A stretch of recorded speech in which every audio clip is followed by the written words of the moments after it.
Assalamualaikum warahmatullahi wabarakatuh. Apa kabar teman-teman semuanya? Semoga semuanya sehat dan baik-baik saja. Nah, gimana nih puasanya? Pada lancar nggak? Apa udah ada yang bolong malah di sini? Semoga semuanya puasanya nggak ada yang bolong ya. Amin ya rabbal alamin. Jangan dijadikan alasan untuk kita lemas dan bermalas-malasan. Kita harus tetap semangat dalam belajar, oke?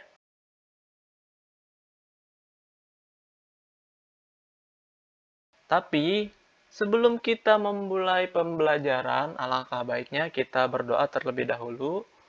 Berdoa sesuai kepercayaan masing-masing dimulai.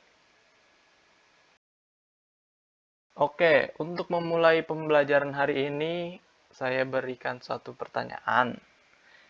Apa itu usaha? Nah, di sini teman-teman ada yang tahu nggak tuh? Apa itu usaha? Apakah seperti yang gambar yang ada di sini? Tentu saja tidak ya. Kalau usaha dalam fisika itu berbeda dengan definisi usaha dalam istilah sehari-hari. Dimana kalau dalam istilah kehidupan sehari-hari itu usaha itu diartikan sebagai segala sesuatu yang dilakukan atau dikerjakan oleh manusia. Baik itu membuahkan hasil ataupun tidak, itu tetap dinamakan usaha. Tapi kalau dalam fisika, usaha itu adalah sebuah gaya yang bekerja pada suatu benda yang menyebabkan benda itu berpindah. Nah, jadi kalau misalnya usaha dalam kehidupan sehari-hari, walaupun tidak ada hasilnya, itu tetap bisa dibilang sebagai usaha.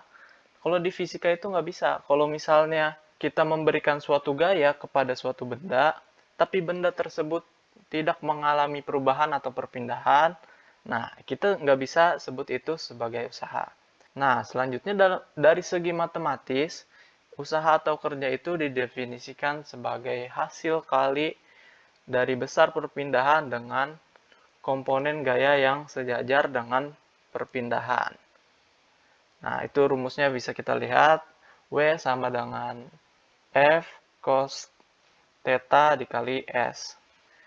Di mana W-nya itu usaha dengan satuan ini Newton per meter, F-nya itu gaya, S-nya itu perpindahan, dan theta-nya itu adalah sudut antara gaya dan perpindahan.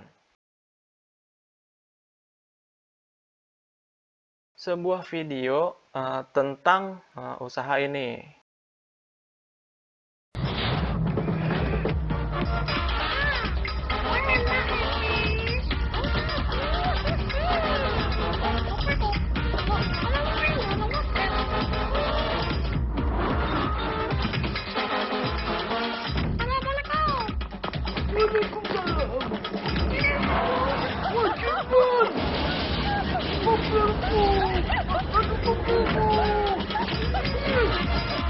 Nah, menurut kalian nih dari video tersebut, yang disebut dengan usaha itu yang mana? Si bapak mendorong mobilnya sendiri, dibantu oleh untuk mendorong mobilnya. Nah, tentu saja yang disebut usaha itu adalah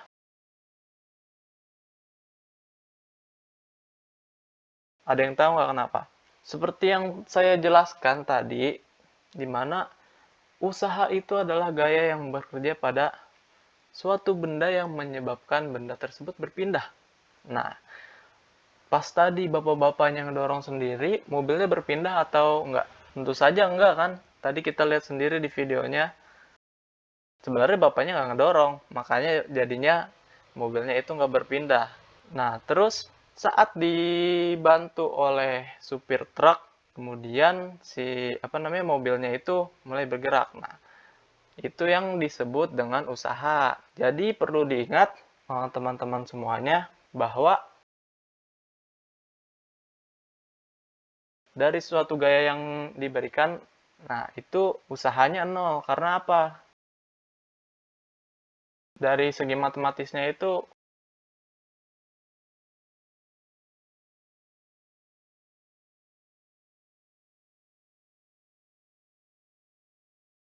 perpindahannya nol, walaupun gayanya sebesar apapun, kalau dikalikan dengan nol, maka hasilnya akan nol, ya kan? Oke, kita lanjut ke contoh soalnya nih. Nah, sebuah benda dengan massa 10 kg berada di atas lantai yang licin. Nah, benda tersebut ditarik oleh sebuah mobil derek dengan gaya sebesar F sama dengan 25 Newton. Sehingga benda tersebut bergeser sejauh 4 meter. Nah, pertanyaannya, berapakah besarnya usaha yang dilakukan oleh gaya F pada benda? Nah, untuk memudahkan kita tulis dulu nih diketahuinya apa aja. Tadi masanya berapa? Massa bendanya 10 kilo. Terus gaya dari mobilnya berapa? 25 Newton. Kemudian untuk S-nya itu tadi perpindahannya itu ada 4 meter ya.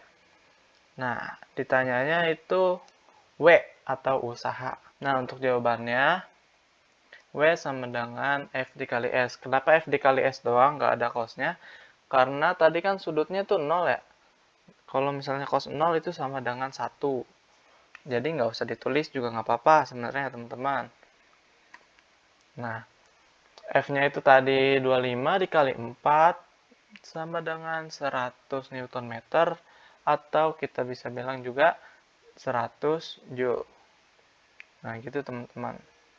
Semoga semuanya paham ya. Next.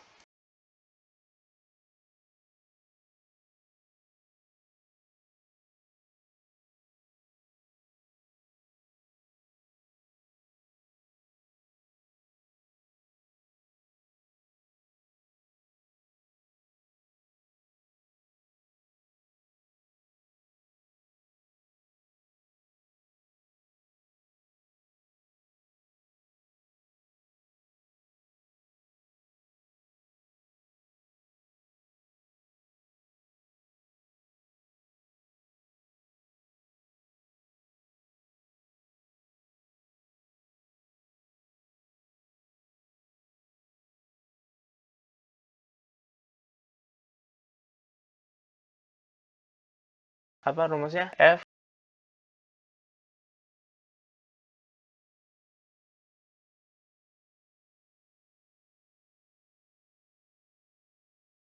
cos 60 itu setengah. Jadi 22 kali 3 itu 66. Jadi 66 dikali setengah itu jadi 33 meter, atau bisa disebut 33 Joule. Selanjutnya kita akan membahas tentang energi. Nah, energi ini berkaitan dengan usaha tadi, di mana energi itu didefinisikan sebagai kemampuan untuk melakukan usaha. Suatu benda dikatakan memiliki energi jika benda tersebut dapat melakukan usaha.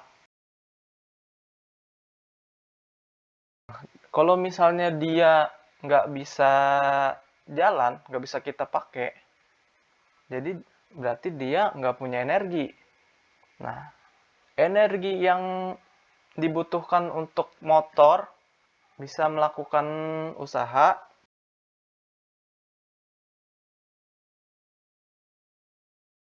Jadi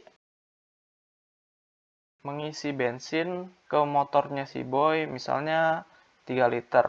Dengan bensin 3 liter ini, motornya si boy ini bisa melakukan misalnya sebesar 400 km. Jadi, dengan 3 liter bensin tersebut, si motor ini bisa melakukan usaha atau perpindahan sebesar 400 km tadi. Nah, itu makanya energi itu didefinisikan sebagai kemampuan untuk melakukan usaha. Nah, teman-teman, nggak cuma kendaraan doang loh yang butuh energi. Kita juga sebagai manusia membutuhkan yang namanya energi. Di mana energi yang dibutuhkan manusia itu berupa makanan dan juga minum. Misalnya nih, teman-teman nih, kalau misalnya teman-teman udah makan, apalagi makannya nambah, ya kan? terus teman-teman disuruh untuk mindahin galon dari suatu tempat ke suatu tempat. Kira-kira teman-teman mampu nggak untuk memindahkan galon tersebut?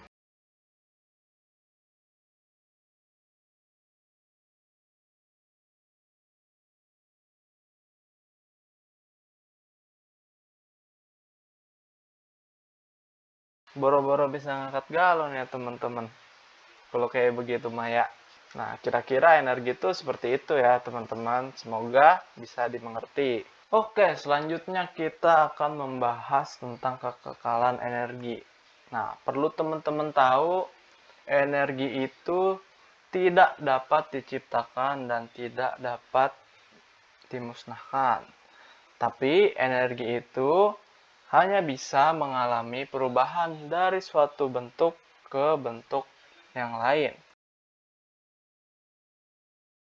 Motornya si Boy kan menggunakan bensin atau bahan bakar yang digunakan motor itu akan diubah menjadi energi kinetik sehingga motor tersebut dapat berjalan. Yaitu adalah HP yang teman-teman pegang. Kira-kira nih, ada berapa perubahan energi yang terjadi dalam HP teman-teman? Ada yang bisa jawab nggak? So,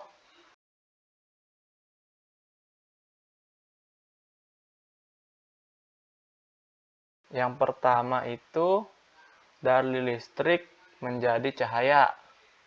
Makanya layarnya itu bisa nyala, layar HP. Yang kedua, dari energi listrik berubah menjadi suara. Nah, yang ketiga, ini kalau yang teman-teman yang HP-nya kentang nih, biasanya akan panas tuh. Berarti terjadi perubahan energi dari listrik ke energi panas. Gitu, teman-teman. Nah, selanjutnya kita akan membahas tentang energi kinetik. Energi kinetik ini merupakan energi yang dimiliki benda karena geraknya. Jadi, cuman benda yang bergerak yang memiliki energi kinetik. Dan semakin cepat benda tersebut bergerak, maka benda tersebut memiliki energi kinetik yang semakin tinggi.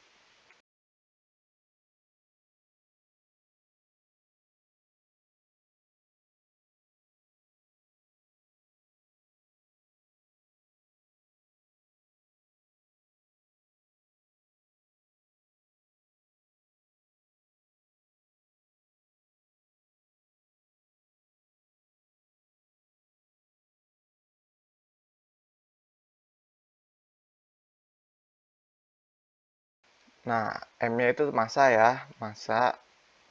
Terus V-nya kecepatan, E-nya energi kinetik. Nah, berdasarkan hukum Newton 2, diketahui bahwa percepatan kan berbanding lurus dengan gaya dan berbanding terbalik dengan massa. Nah, jadi usaha yang dilakukan pada benda itu kan tadi tuh W sama dengan F dikali S. Nah, jika F-nya sama dengan M dikali A, maka W sama dengan M dikali A dikali S. Karena F-nya itu kan tadi sama dengan MA. Nah, dengan F-nya itu gaya, S-nya perpindahan, M-nya massa, A-nya percepatan, dan W-nya usaha. Jika gaya F bekerja pada benda, benda tersebut akan bergerak, berubah, beraturan. Jadi berlaku Vt kuadrat sama dengan V0 kuadrat ditambah 2AS. Atau kalau misalnya S-nya kita pindahkan, S sama dengan Vt kuadrat dikurang V0 kuadrat per 2A. Nah, dengan V0-nya itu kecepatan awal, Vt-nya itu kecepatan akhir, A-nya percepatan benda, dan S-nya itu perpindahan. Nah, jadi persamaan usaha pada bendanya menjadi W sama dengan MA dalam kurung Vt kuadrat min V0 kuadrat per A. Tadi karena S-nya itu sama dengan ini. Atau kalau misalnya kita kalikan MA-nya ke dalam kurung, bisa A-nya kita bisa coret, terus M dikali setengah Jadi setengah M VT terus dikurang setengah M V0. Nah, jadi dengan demikian hubungan usaha dan energi kinetiknya itu sama dengan W sama dengan EKT min EK0. Jadi usaha yang dilakukan oleh gaya pada benda sama dengan perubahan energi kinetik partikel. W sama dengan delta EK. Nah, oke, kita langsung aja masuk ke contoh soalnya. Nah, berapa sih usaha yang diperlukan seorang pelari cepat dengan massa 740 kg untuk mencapai kecepatan 2,2 meter per second dari keadaan diam?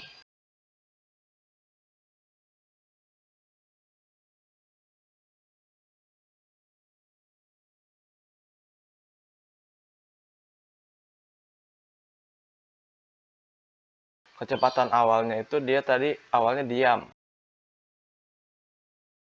Nah, jawab. Kan tadi W itu sama dengan setengah.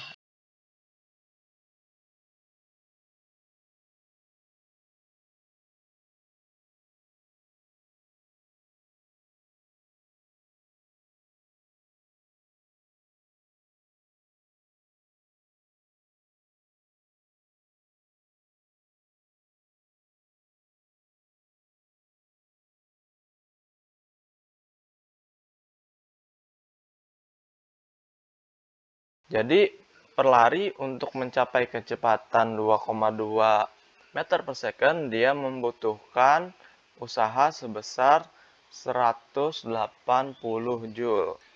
Oke, bahasan selanjutnya adalah energi potensial. Energi potensial ini merupakan energi yang dimiliki suatu benda karena kedudukan atau keberadaannya. Nah, benda yang memiliki kedudukan di atas permukaan bumi dikatakan bahwa benda tersebut memiliki energi potensial gravitasi. Nah, di mana kalau semakin tinggi kedudukannya, energi potensial gravitasinya juga akan semakin tinggi. Nah, energi potensial gravitasi ini adalah energi yang dimiliki oleh suatu benda karena pengaruh tempat kedudukannya atau ketinggian. Nah, ini rumusnya, energi potensial adalah M dikali G dikali H, di mana M itu massa, G-nya percepatan gravitasi, dan H-nya ketinggian benda. Nah, bisa dilihat di gambar bahwa si Teteh megang bola. Nah, di mana bola itu memiliki energi potensial yang tinggi. Nah, apabila kalau misalnya bola tersebut dijatuhkan, maka energi potensialnya akan berkurang. Nah, misalnya nih, usaha untuk mendaratkan sebuah helikopter dari suatu ketinggian sampai ke permukaan tanah. Nah, maka energi potensial dari helikopter. Nah, helikopter ini memiliki energi potensial yang tinggi apabila dia berada di atas permukaan tanah. Nah, ketika dia semakin turun, maka energi potensialnya akan semakin kecil.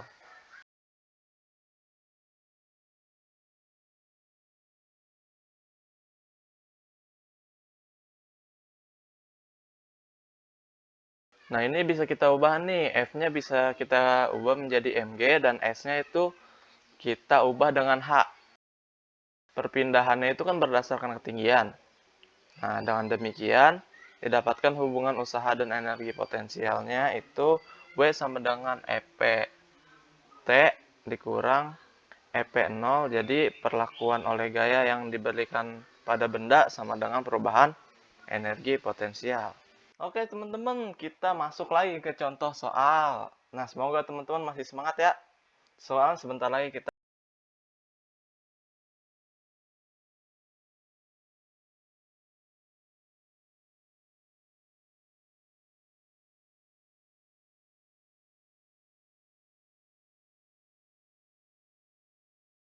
Seperti biasa kita tulis diketahuinya dulu, di mana M-nya itu 2 kilo, H0-nya sama dengan 0, HT-nya itu sama dengan 20 meter, dan G-nya itu sama dengan 10 meter per second kuadrat.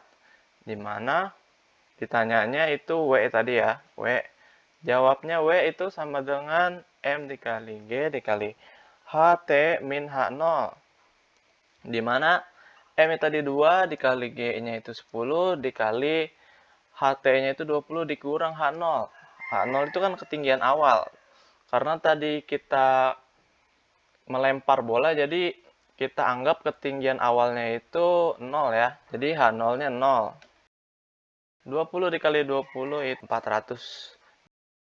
Usahanya adalah 400 Joule. Nah, oke, lanjut. Masuk ke materi konservasi energi mekanik. Nah, dari dua hubungan usaha dan energi di atas, di mana EK sama EP tadi, hukum konservasi energi mekaniknya itu sama dengan seperti ini. Dimana kalau energi mekanik itu kan pergabungan dari energi kinetik dan energi potensial. Jadi untuk konservasi energi mekaniknya itu EK1 ditambah EP1 sama dengan EK2 ditambah EP2. Jadi energi mekanik 1 itu sama dengan energi mekanik 2. Nah, bisa kita lihat nih di gambar berikut ini. Jadi sebenarnya energi potensial dari benda yang bergerak dari atas ke bawah itu sebenarnya energi potensialnya itu tidak menghilang.